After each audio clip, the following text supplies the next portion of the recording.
નમસ્કાર વિદ્યાર્થી મિત્રો, હું મિહિર કોઠારી આપ સૌનું હાર્દિક સ્વાગત કરું છું. ધોરણ 10 ગણિત પ્રકરણ 11 રચના સ્વાધ્યાય 11.2 ની રચના નંબર 1. 6 સેમી ત્રિજ્યાવાળું વર્તુળ દોરો. તેના કેન્દ્રથી 10 સેમી दूर आवेला बिंदुमांथी वर्तुळना स्पर्शकनी जोड़ीनी रचना करो. तेमनी लंबाई मापो. बराबर. तो सौ प्रथम आपणे 6 सेंटीमीटर त्रिज्या धरावतुं एक वर्तुळ दोरीशुं. बराबर. कोई पण अहीं आपणे एक बिंदु लईए. बराबर. तो आ बिंदु परथी આપણે 6 સેન્ટીમીટર ત્રિજ્યા ધરાવતું એક વર્તુળ દોરીશું. બરાબર.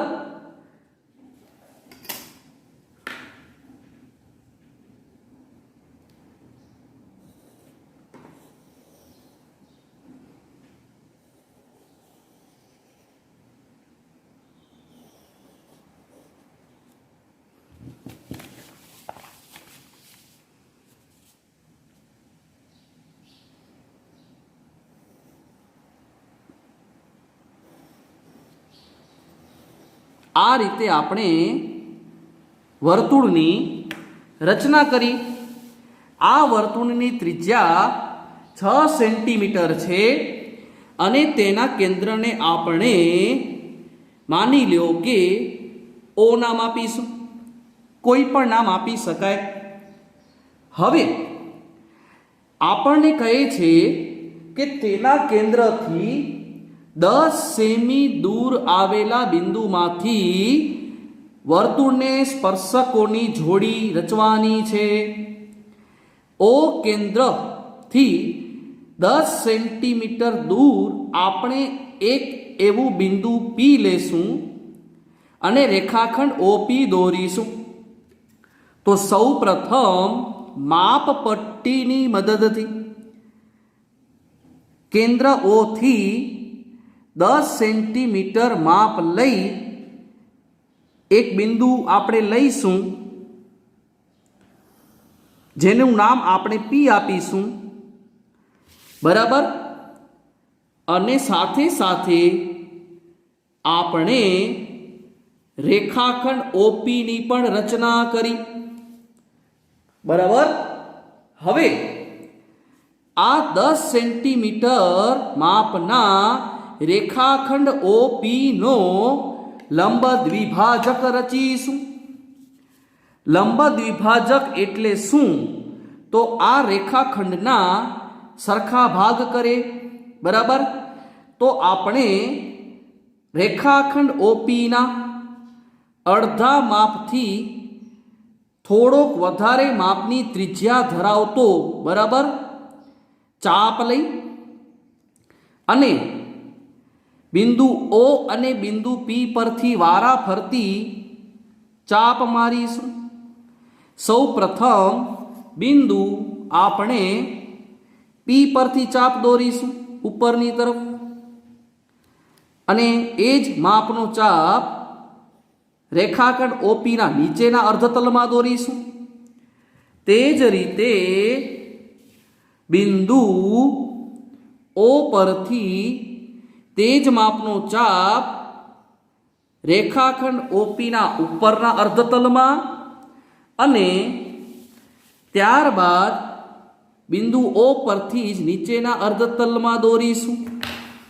એટલે આપણે જોઈ શકીએ છીએ કે આ બંને ખૂણાઓની રચના થઈ. આ બંને ખૂણાઓને જોડતી બરાબર પસાર થતી એક રેખા આપણે દોરીશું જે રેખાનું આપણે નામ આપીશું રેખા એલ. આ રેખા એલ એ રેખાખંડ ઓપી ને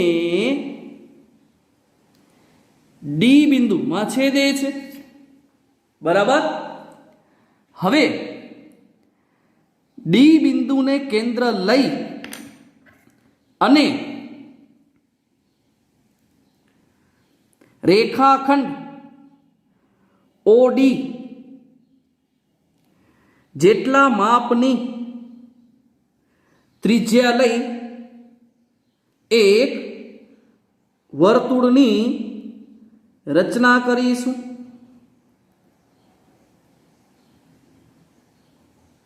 બરાબર, આ રીતે.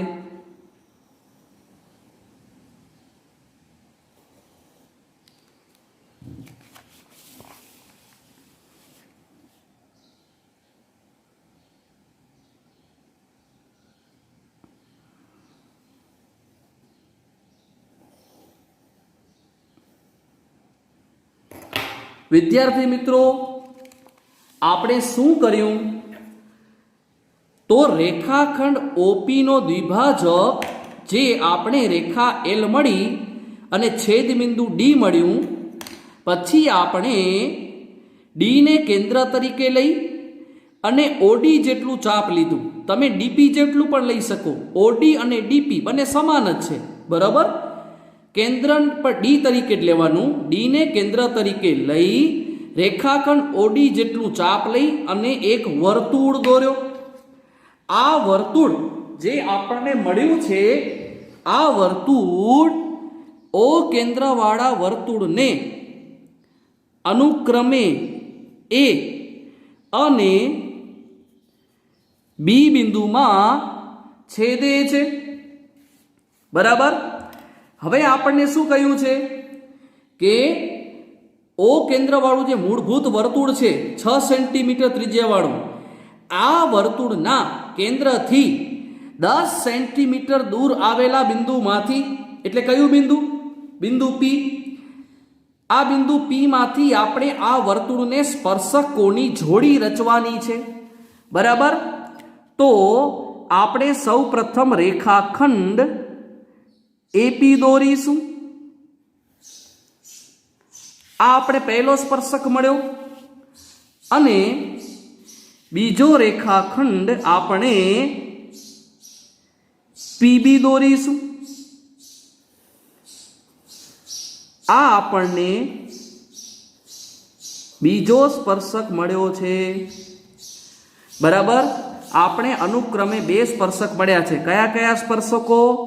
તો રેખાખંડ OP, બરાબર, રેખાખંડ બોલો, ગમે તે ચાલશે. બરાબર, AP અને PB. આ આપણે બે માગ્યા મુજબના સ્પર્શકો મળ્યા છે. વર્તુળનો સ્પર્શક એટલે શું?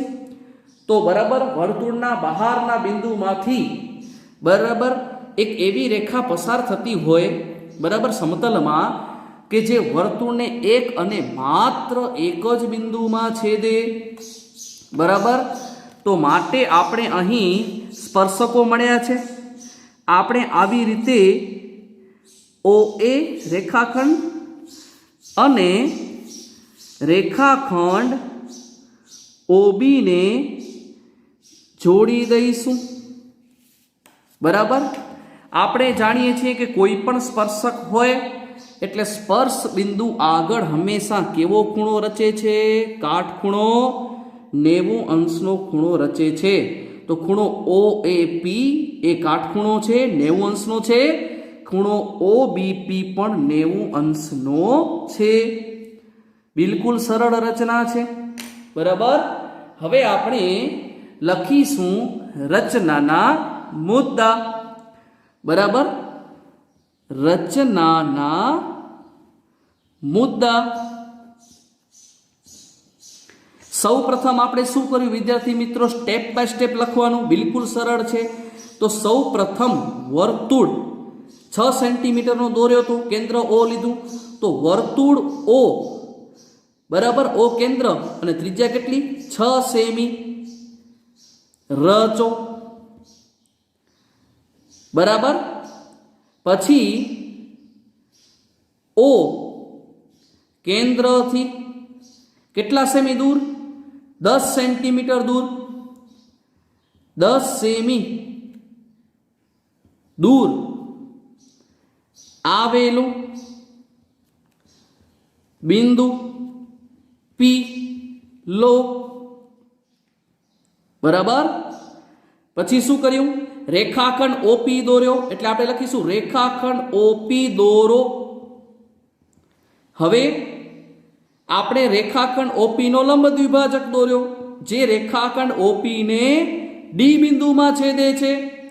તો રેખાખંડ ઓપી નો લંબ દ્વિભાજક દોરો, જે રેખાખંડ ઓપી ને ડી બિંદુમાં છેદે છે. પછી શું કર્યું? ડી કેન્દ્ર લઈ ઓડી જેટલી ત્રિજ્યા લઈ વર્તુળ દોર્યું. તો વર્તુળ ડી ઓડી રચો. બરાબર. ડી કેન્દ્ર લઈ ઓડી ત્રિજ્યા જેટલું વર્તુળ રચ્યું. જે વર્તુળ ઓ કેન્દ્ર વાળા વર્તુળને કયા બે બિંદુમાં છેદે છે? એ અને બી. જે વર્તુળ ઓ 6 ને એ અને બી બિંદુમાં છેદે છે. બરાબર. હવે બે સ્પર્શકો દોર્યા. કયા બે સ્પર્શક દોર્યા? એપી અને પીબી. રેખાખંડ એપી અને રેખાખંડ પીબી દોરો, જે માગેલ સ્પર્શકો છે. હવે આપણે કહે છે આ સ્પર્શકોની લંબાઈ માપો. તો આપણે સ્પર્શકોની લંબાઈ માપીએ. બરાબર. અહીં એપી અને પીબી. તો સૌ પ્રથમ આપણે એપી ની લંબાઈ માપીશું 8 સેમી. પૂરેપૂરો 8 સેમી. વિદ્યાર્થી મિત્રો તમે જોઈ શકો છો, પૂરેપૂરો 8 સેમી. અને પીબી આપણે માપી લઈએ કેટલો છે? પીબી પણ કેટલો છે? પૂરેપૂરો 8 સેમી. માટે એક નિયમ ગણિતમાં જે છે કે વર્તુળના બહારના બિંદુમાંથી દોરેલા સ્પર્શકોની લંબાઈ સમાન હોય છે. બરાબર ને? તો લખશું આપણે કે સ્પર્શકો એપી બરાબર પીબી બરાબર 8 સેમી મળે છે. બરાબર ને વિદ્યાર્થી મિત્રો? આ રીતે આપણે રચના પૂર્ણ કરી.